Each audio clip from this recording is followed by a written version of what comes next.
Hey world builders, welcome back to Build Together. This is day 265. Today's prompt is, are there live performances in your world? What was its most famous? I wrote about the Kitharist. The Kitharist plays the Kithara, and the Kithara is this very complex, difficult to use for very long, stringed instrument. This is a thing on Paphsitos, the moon of Attovia, so once again, there'll be some spoilers here for players, so please do not watch or listen, but if you want to let the video play for engagement, I do appreciate that as always. Now, the interior of the Platinum Palace has fallen deeply into obscurity in the more recent centuries of Paphsitos. Now, this is where the Platinum Dragon, Hikari, the goddess of the Draconos on the Phos side of Paphsitos, lives in the first place, and no one has really entered who was not born or created to be there in the first place in a very, very long time. Now, some believe that this is thanks to a single specific performance by a Draconos by the name of Ermione Stefanidi.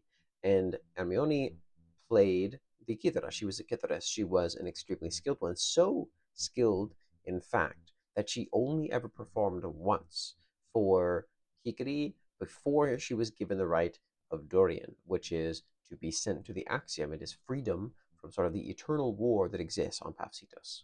Now, Kitharists in general are remarkable because they are the only artistic pursuit, the only pursuit in general that does not involve the Luvi Polemos, the eternal war, that can be granted the right of Dorian. And there are many in the palace who were extremely jealous of Hermione, other Kitharists who had been playing for some time, orchid sculptors who felt like their art was not appreciated, and in general, this exploded within the palace in a way that got Hikari upset. It expedited her rage at their sort of simple and base behavior, and many believe that it led to the closing of the doors. She sort of cleaned house, closed the doors, and from there on, the Platinum Palace's ways within fell into obscurity, into myth, into legend. Now, the Githara itself is this large two-piece instrument that actually latches over to both sides of you. It's basically a horn, and it has two sets of strings that cross in the middle and a singular piece of woodwind in the center that you can put pins into holes to lock in certain notes that you play as sort of single mononote harmonies in the background. All of this together is very heavy, it requires a lot of breath, means that you need a lot of stamina and a lot of training to play this instrument well, and Hermione was one of the greatest, as far as anyone can tell. Are there live performances in your world? What was its most famous? Thanks for building together.